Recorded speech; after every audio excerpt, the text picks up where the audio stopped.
And Shabbat Shalom again. About 7:30 now. Starting to get a little sunlight breaking through the clouds. I'd love to be able to report to my buddy Bruno that I've seen flocks of ducks, but duck count so far 0. But once again, and I think I'm going to have to be louder this time. Once again, stand before white hair.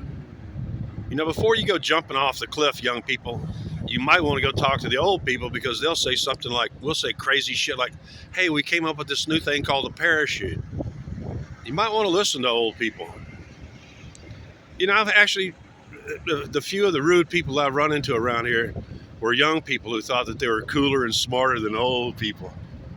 You dumb fucks. You really are. This show is really dedicated to all the young, dumb fucks, and especially you medical personnel who will throw Tylenol at anybody. Tylenol this, Tylenol that, because most of you weren't paying attention. You're not old enough to remember that about 45 years ago, Johnson & Johnson lost a lawsuit over Tylenol because Tylenol destroys your kidneys at the 1 kilogram lifetime intake level.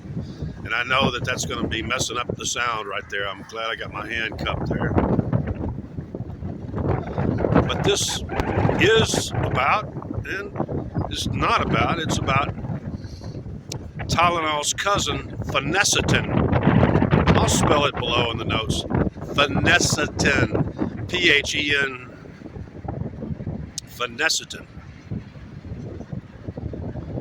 I got to try to keep this short. I'm already at almost 2 minutes. In the spring of 1969, I had just gotten out of the hospital after having a really bad peritonitis and an appendectomy. And some pedophile down there running the Redwood City Striders had been pushing my brother to get me to go to the California, I'm 14 years old, wanting me to go to the California State track meet. I'm sorry, I got to have another sip of that coffee. This is one of the mornings where coffee tastes wicked good.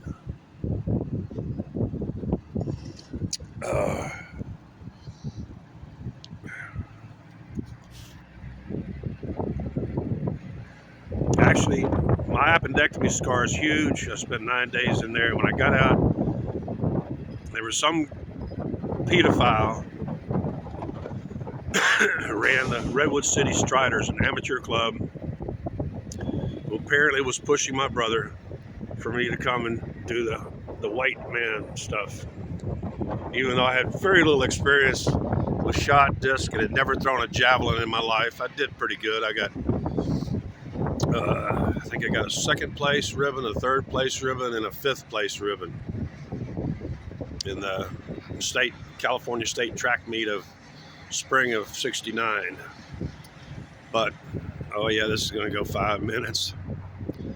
Before taking me to meet with the track coach, my brother Charles took me to the 49ers training camp in Redwood City, where like the drug lockers are not locked.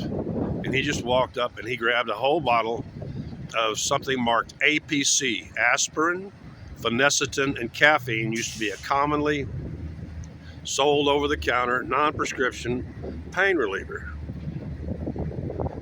You're familiar with the aspirin, you're familiar with the caffeine part of it, but it also contained one of the most lethal compounds around, Tylenol's cousin, called phenacetin.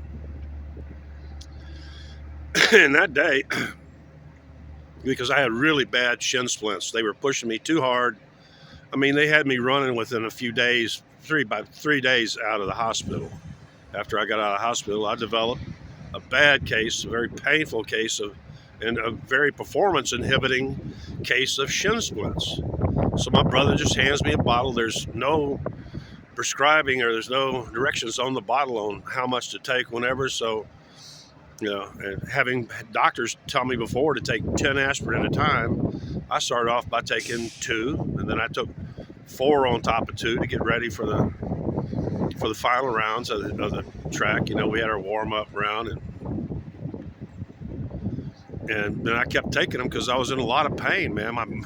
Literally the muscles had separated from my shins. and stuff. And I could tell I was toxic as shit. And that day, I took a lethal dose of APC, aspirin, phenecetin, caffeine. If you're going to research it, I think you'll actually may find it in Human Pharmacology from Molecular to Clinical, Wingard et al.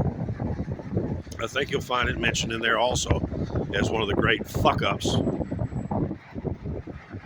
of pharmaceutical and chemical marketing. But, you know, you young people go, Tylenol works for me and all this shit. And I keep telling them it's just an active placebo. You're taking a poison that destroys your kidneys, and they don't care. Y'all just don't care. And stuff. You wonder why your function isn't very good. You can't, figure out why you're constantly having all these little problems and stuff. Well, it's because you're already, near renal failure because of your consumption of Tylenol. And any of you idiots out there that continue to take opioids that are deliberately joined with Tylenol, acetaminophen. You remember that? Acetaminophen, phenecetin. Phenecetin off the market. Acetaminophen should have been pulled from the market 45 years ago. Been almost that. At least 40 years ago when they lost the lawsuit where they were actually forced to publish every 10 years the fact that at the 1 kilogram lifetime intake level, you can do that in 1 year over the counter. By their manufacturer's recommendation is 1 kilogram per year. So just remember, if you don't talk to old people, you're just a stupid young punk. You think you know it all, but you don't know fucking shit. You really don't. That's why God commands you to stand before white hair. Fucking illiterate morons.